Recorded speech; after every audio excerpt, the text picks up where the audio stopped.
Hi guys, this is my YouTube channel BEC smile edu. BEC का मतलब होता है best educational channel and smile that means हंसते हुए सीखिए, एडू दैट मीन्स एजुकेशन। तो आज के इस वीडियो में हम आपको पढ़ाएंगे क्लास 12th का बायोलॉजी, जिसका नाम है टाइटल का पारिस्थितिक तंत्र में ट्रॉफिक स्तर। दोस्तों, ट्रॉफिक स्तर का मतलब होता है पोषी स्तर, पोषण का स्तर।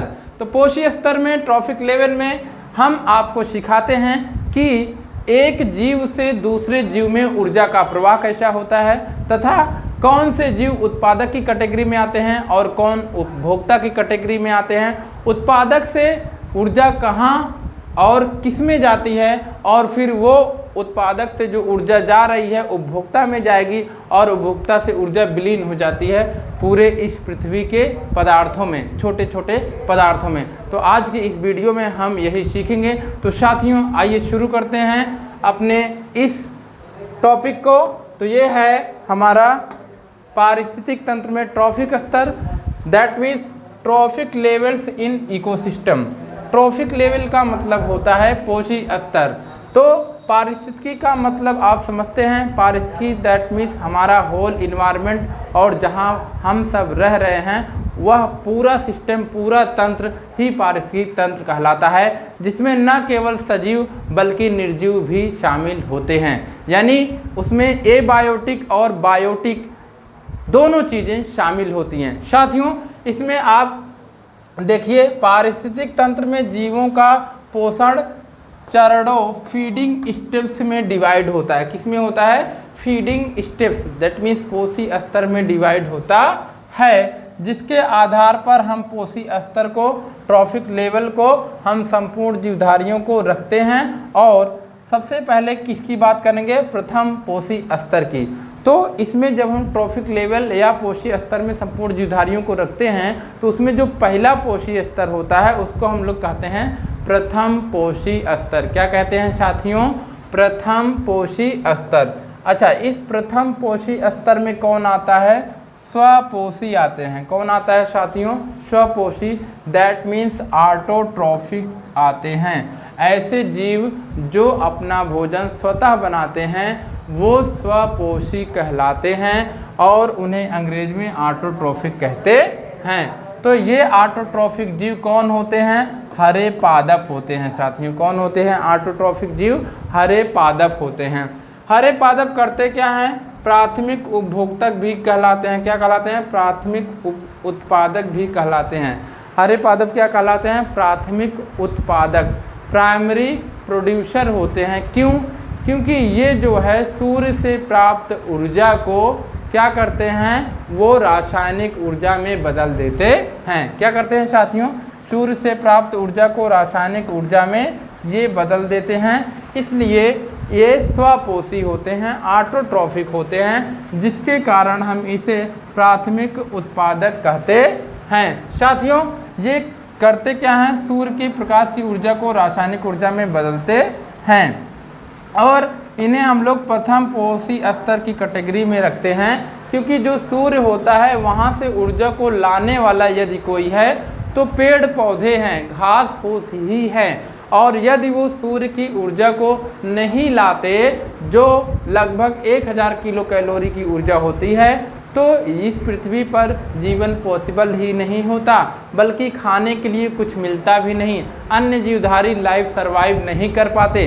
तो ये करते क्या हैं? ये सूर्य की ऊर्जा को पोषण, स्वपोषी पोषण के माध्यम से ये लाते हैं, अपने अंदर रासायनिक ऊर्जा के रूप में स्टोर कर लेते हैं, जिससे इसमें अधिकांश कार्बनिक पदार्थ भी बनता है। क्या बनता है?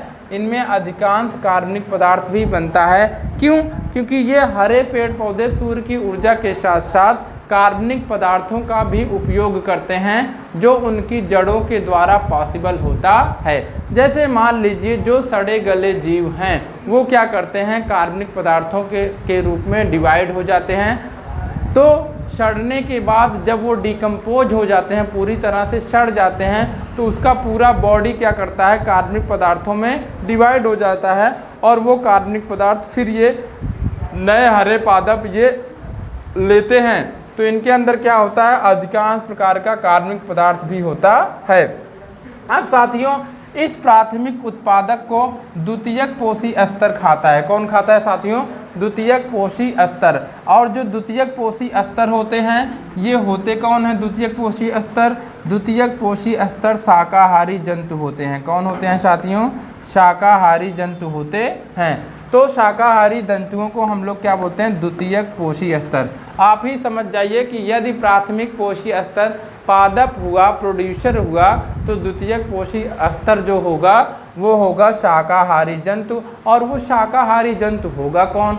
जो पेड़ पौधों को खाएगा वही शाकाहारी जंतु होगा। तो द्वितीयक पोषक जो शाकाहारी जंतु होगा ये क्या करते हैं?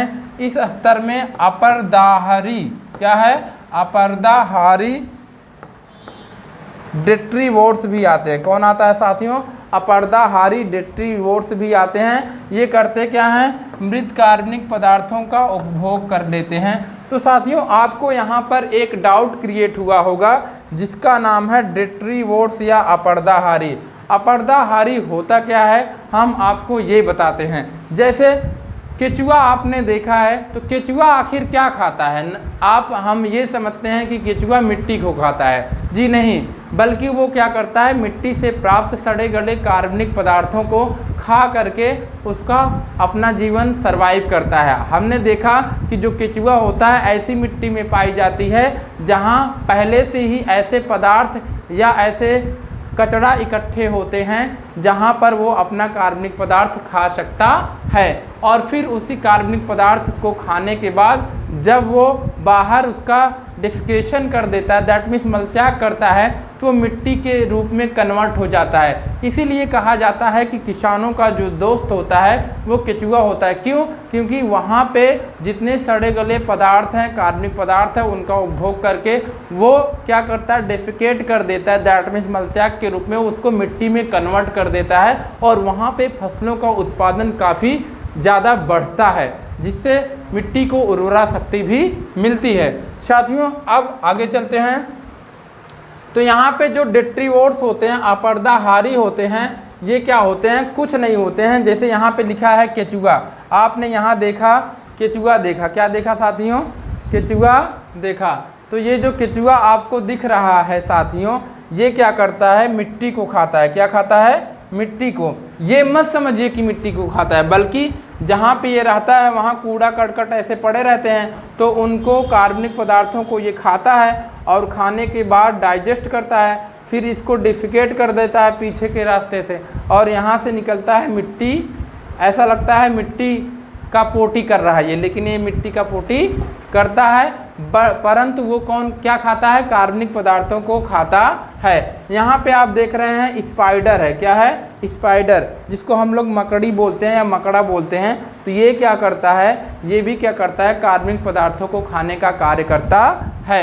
इसी प्रकार से ढेर सारे आर्थ्रोपोड्स हैं, ढेर सारे इंसेक्ट हैं जो क्या होते हैं? डेट्रीवोर्स होते हैं। डेट्रीवोर्स दैट मीन्स जो कार्बनिक पदार्थों से अपना भोजन प्राप्त करते हैं, उन्हें हम डेट्रीवोर्स या अपरदाहारी कहते हैं।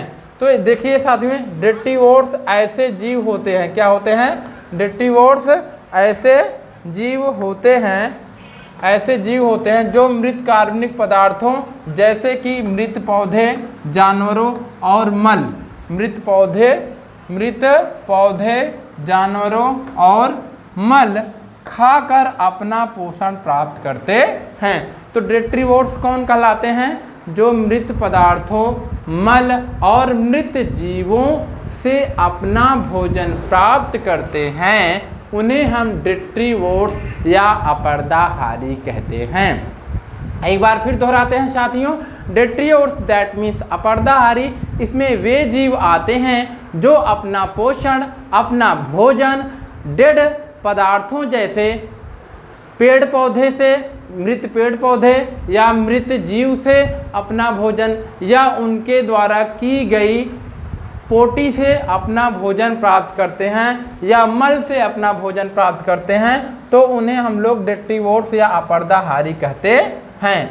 ये जीव पारिस्थितिकी तंत्र में महत्वपूर्ण भूमिका निभाते हैं। इकोसिस्टम में ये बहुत ज़्यादा भूमिका निभाते हैं। ऐसा किस लिए?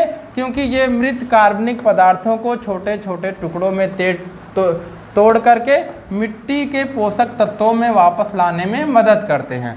हमने ऑलरेडी बताया भी है कि ये क्या करते हैं, कार्बनिक पदार्थों को खा करके मिट्टी में कन्वर्ट करते हैं। और मिट्टी के किस में कन्वर्ट करेंगे? पोषक पदार्थों में। जब मिट्टी पोषक पदार्थ युक्त बन जाएगी तो उसी मिट्टी को ग्रहण कौन करेगा? उसी मिट्टी के पदार्थों को ग्रहण कौन करेगा?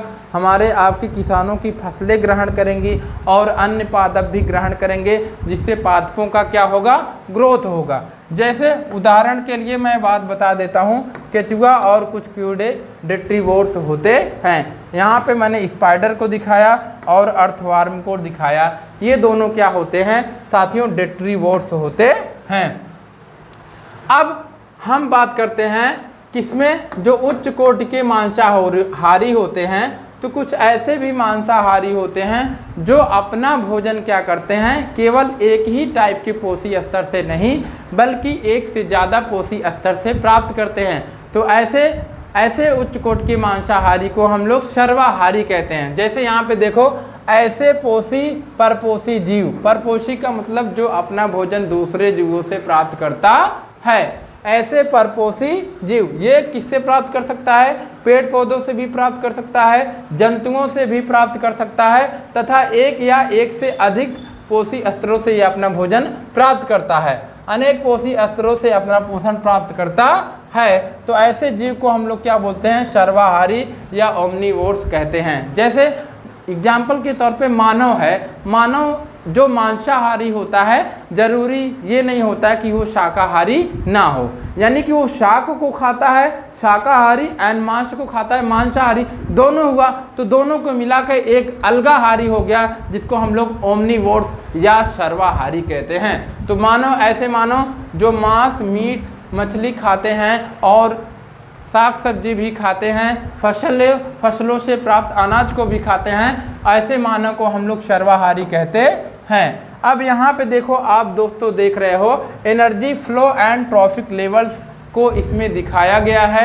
एनर्जी फ्लो का मतलब होता है ऊर्जा किधर से नीचे से ऊपर की ओर जा रही है और फिर यही ऊर्जा ऊपर से फिर नीचे की ओर चली आती है। तो ये क्या होता है? एनर्जी फ्लो होता है। और ट्रॉफिक लेवल्स का मतलब होता है कि ये पोषी स्तर जो दिखाई दे रहा है नीचे से डाउन से ऊपर की ओर जा रहा है। यहाँ पर हम देख रहे हैं प्रोड्यूसर का मतलब हो गया उत्पादक, जो 1000 किलो कैलोरी ऊर्जा लेकर रहता है। जैसे यहाँ पे सूर्य है, क्या है साथियों? सूर्य है। तो ये सूर्य से प्राप्त ऊर्जा को क्या करता है? लगभग 1000 किलो कैलोरी जो होती है वो क्या करता है? ये पौधा एनर्जी सन से लेता है, यानी सूर्य से लेता है। तो उस समय जब ये ऊर्जा लेगा तो इसमें 1000 किलो कैलोरी ऊर्जा बनेगी। और इसके साथ जब यही ऊर्जा किस में जाता है? प्राथमिक उपभोक्ता में, जिसको हम लोग इंग्लिश में कहते हैं प्राइमरी कंज्यूमर में जाता है। तो ये घटता नहीं है बल्कि ये सीधा यही ऊर्जा पेड़ पौधों से प्राप्त होकर के 1000 किलो कैलोरी किसको मिल जाती है? प्राइमरी कंज्यूमर, दैट मीन्स प्राथमिक उपभोक्ता को मिल जाती है। जैसे यहाँ पे जो रैबिट है ये एक प्रकार का शाकाहारी जीव है, तो इसको क्या मिलेगा? 1000 किलो कैलोरी ऊर्जा मिलेगा। अब यहीं पर क्या होगा? जब यही ऊर्जा जाएगी द्वितीयक उपभोक्ता में यानी सेकेंडरी कंज्यूमर में, तो यहाँ पे क्या होगा? हीट का लॉस हो जाएगा, मतलब टेम्परेचर की कमी आएगी। तो वो ऊर्जा कितने में आ जाएगी? 100 किलो कैलोरी। इसका मतलब क्या होता है? हमको यदि सबसे ज़्यादा ऊर्जा देते हैं तो पेड़ पौधे देते हैं, ना कि बड़े टाइप के मांसाहारी जीव। तो ये कहना गलत है कि हमको मांस से ही सब कुछ मिलता है, बल्कि हमको पेड़ पौधों के दिए गए अनाजों से और पेड़ पौधों के द्वारा दिए गए हर्ब्स को, है ना, सब्जियों को खाने से काफ़ी ज़्यादा ऊर्जा मिलता है। यहाँ पे दोस्तों 1000 किलो कैलोरी ट्रांसफ़र हो गई प्राथमिक उपभोक्ता में, और प्राथमिक उपभोक्ता से फिर जब द्वितीयक उपभोक्ता में जाएगा तो ये क्या हो जाएगी? हीट लॉस के कारण इसमें केवल 100 किलो कैलोरी ऊर्जा बचेगी। और फिर जैसे ये तृतीयक उपभोक्ता में जाएगा या उच्च कोटि की उपभोक्ता में जाएगा तो यही ऊर्जा क्या हो जाएगी 10 किलो कैलोरी हो जाती है। यहाँ पे क्या करेगा, मान लो यहाँ रैबिट है बड़े साइज का, ये तो भाग जाएगा, लेकिन इसको क्या करेगा, इसके अनाज को चूहा भी खाएगा, तो ये चूहा भी खा सकता है। ये क्या कर इंसेक्ट भी हर्ब्स को खाते हैं, तो ये इंसेक्ट भी खाता है। तो यहाँ से ऊर्जा ट्रांसमिट होकर केवल 100 किलो कैलोरी बनती है। फिर ये ईगल जो होता है, ईगल क्या करता है, जब इसको सांप को खाता है तो उसको केवल 10 किलो कैलोरी ऊर्जा मिल रही है। इसका मतलब सबसे ज़्यादा ऊर्जा कहाँ से मिल रही है हमको, पेड़ पौधों से ही प्राप्त हो जा रही है। भाई ऊर्जा का जो सबसे बड़ा स्रोत माना जाता है वो सूर्य होता है। क्या होता है साथियों, सूर्य होता है। Sun is the most important source of the energy. That means सबसे ज़्यादा महत्वपूर्ण ऊर्जा का यदि कोई स्रोत है तो वो सूर्य है। सूर्य से यदि कोई भी जीवधारी ऊर्जा प्राप्त करता है डायरेक्टली, तो जितनी ऊर्जा सूर्य से मिल रही है उतनी 1000 किलो कैलोरी ऊर्जा पादपों को मिल रही है। फिर जैसे जैसे पादप से उत्पादक से उपभोक्ता की ओर बढ़ रही है ऊर्जा, वैसे वैसे ऊर्जा कम होती जा रही है। जैसे यहाँ पे 1000 थी तो फिर 100 किलो कैलोरी हुई, 100 से 10 किलो कैलोरी हुई। तो इसका मतलब क्या हो गया, ये मिथ है कि हमको केवल मांसाहारी जीवों से या पोषी स्तरों जैसे प्रोड्यूसर से कंज्यूमर्स, दैट मीन्स कि उपभोक्ता को खाने, प्रोड्यूसर को ना खाकर उपभोक्ता को खाने में हमको सबसे ज़्यादा ऊर्जा मिलती है, ये मिथ है। हम केवल प्रोड्यूसर को खाकर भी अपनी एनर्जी को मेंटेन कर सकते हैं, बॉडी लैंग्वेज को फिट कर सकते हैं। ठीक है साथियों, क्योंकि आप यहाँ पे देख रहे हैं कि ऊर्जा जो है जैसे जैसे ऊपर जा रही है उतना कम होती जा रही है। तो होप यू गाइज आपको ये एनर्जी फ्लो चार्ट और ट्रॉफिक लेवल आपको समझ में आया होगा। ऐसे ही इंटरेस्टिंग वीडियो को रोज़ देखने के लिए हमारे चैनल बेक स्माइल एडू को सब्सक्राइब करें तथा लाइक करें, शेयर करें। Thank you and have a nice day दोस्तों। और मैं लास्ट में फिर कहना चाहूँगा कि एड फ्री वीडियो अगर देखना है तो हमारे चैनल से जुड़िए। अगर आपको किसी भी तरह का परेशानी हो, प्रॉब्लम हो टीचिंग में, पढ़ाने में, तो हमको अपनी राय दें। तथा यदि आपको पढ़ने में कोई क्वेश्चन ना समझ में आता हो तो आप अपने सवाल रखें, हम उसका वीडियो सॉल्यूशन तुरंत अपने चैनल पर अपलोड करेंगे, जिससे आप आसानी से उसके आंसर्स को फिर देख पाएँ। Thank you. जय हिंद एंड नमस्ते इंडिया। जय हिंद, जय भारत।